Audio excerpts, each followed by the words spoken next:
Hello friends, வணக்கம். அதாவது 2021 திமுக ஆட்சிக்கு வந்தது. நமக்கு எல்லாருக்கும் தெரியும். அன்னையிலேருந்து இந்த நாலு வருஷம் 2 மாதத்தில்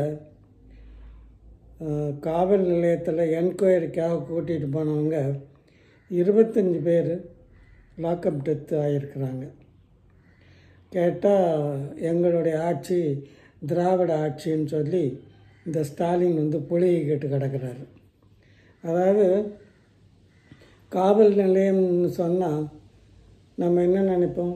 காவல்காரங்கள் அதில் என்ன எழுதி போட்டிருக்கிறாங்க போலீஸ் ஸ்டேஷனில், காவலர்கள் உங்கள் நண்பர் அப்படின்னு சொல்லி வாய் கூசாமல் என்ன செஞ்சுருக்கிறாங்க, எழுதி போட்டிருக்கிறாங்க.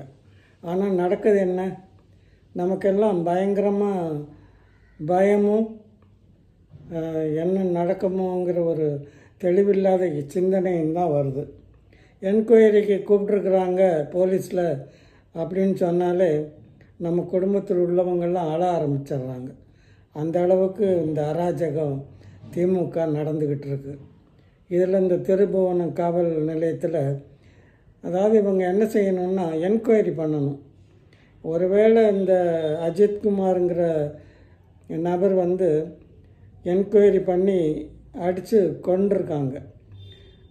இந்த அஜித்குமார் ஒருவேளை நகையை திருடி இருந்தாலும் என்ன செஞ்சுருக்கணும்? நீதிமன்றம் போயிருக்கணும். அவங்க என்ன செஞ்சுருப்பாங்க? அதுக்கு உண்டான வழிமுறைகளையும் என்கொயரியும் வச்சுருப்பாங்க. தீர்ப்பை நீதிமன்றம் சொல்ல போகுது. நீங்கள் ஒரு காவல்காரன் தானே தவிர நீதிமான் கிடையாது. நீங்களே தண்டனை கொடுத்து அந்த அஜித்குமாரை லாக்அப் டெத்து பண்ணுவீங்களா? எந்த விதத்தில் நியாயம்? இதுக்கு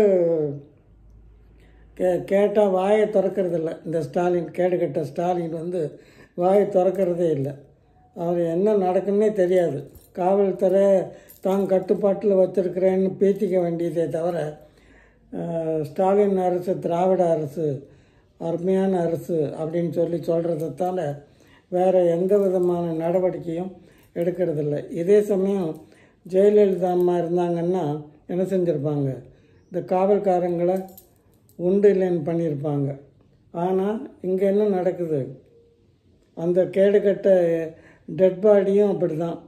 அந்த இதில் நடந்ததில் 2 பேர் இறந்தாங்களே லாக்கப்பில், அந்த கதையும் இதே கதை தான். இப்போது அஜித்குமார் கேஸும் இதே கதை தான். தப்பை நிரூபிக்கிறதுக்கு தான் நீதிமன்றம் இருக்குது, தண்டனை கொடுக்கறதுக்கு உங்களுக்கு அதிகாரம் இல்லை. அதே சமயத்தில் கொலை பண்ணுற அளவுக்கு உங்களுக்கு அதிகாரத்தை யார் கொடுத்தா? அஜித்குமாரை கொலை பண்ணியிருக்கீங்களே, நீங்கள் என்ன யமனா, யம தர்மனான்னு?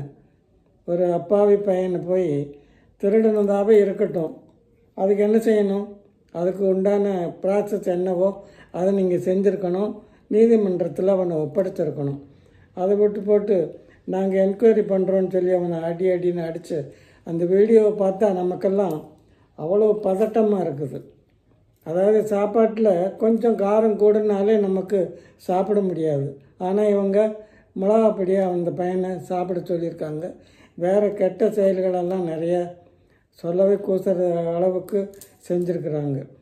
அப்படிலாம் பண்ணி ஒரு பையனை ஒரு குற்றவாளியாகவே இருக்கட்டும், அதுக்கு தண்டனை கொடுக்கறதுக்கு யார் இருக்கிறா?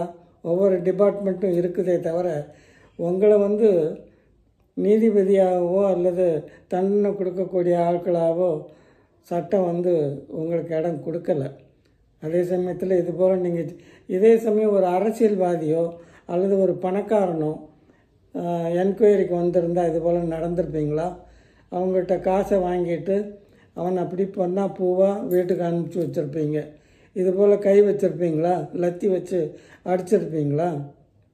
இதுதான் நீங்கள் காவல் லட்சணம். தமிழக காவல் நிலையம் காவலர்கள் ஒரு நாடு ஸ்காட்லாந்து போலீஸுக்கு நிகராக பேசப்பட்டவங்க ஜெயலலிதா அம்மா இருக்கும்போது. இப்போது இந்த கேடுகட்ட ஸ்டாலின் ஆட்சியில் எவ்வளோ முடியுமோ அவ்வளோ கீழ்த்தரமாக நடந்துக்கிட்டு இருக்குது. இன்னும் ஒரு 10 மாதம் எப்படி போகுதுன்னு நமக்கு தெரியல. இந்த கேடுகட்ட அரசாங்கம் ஒழிஞ்சு தொலைஞ்சால் பரவாயில்ல, எல்லோரும் ஒன்று சேர்ந்து திமுகவை அழிக்கணும். அதுக்கும் வழி இல்லை. புதுசாக ஒருத்தன் நடிகர் நான் கட்சி ஆரம்பிக்கிறேன்னு சொல்லி அவன் ஓட்டை பிரிக்கிறான். அப்புறமா தமிழக வெற்றி கழகம் அது ஒரு பக்கம் ஓட்டை பிரிக்குது. இப்படி ஆளாளுக்கு ஓட்டை பிரித்தா திரும்ப இந்த கேடுகட்ட ஸ்டாலின் தானே திரும்ப வந்து தலைவார். அது ஏன் மக்களுக்கு தெரியலன்னு தெரியல. என்ன நடக்குதுங்கிறத பொறுத்திருந்து பார்க்குறதா இல்லை அதை கண்டுக்காமல் விடுறதாங்கிறது தெரியல. இந்த வீடியோ பிடிச்சிருந்தா லைக் பண்ணுங்கள், நண்பர்களுக்கும் உறவினருக்கும் ஷேர் பண்ணுங்கள். மீண்டும் வேறொரு வீடியோவில் சந்திக்கலாம். நன்றி, வணக்கம்.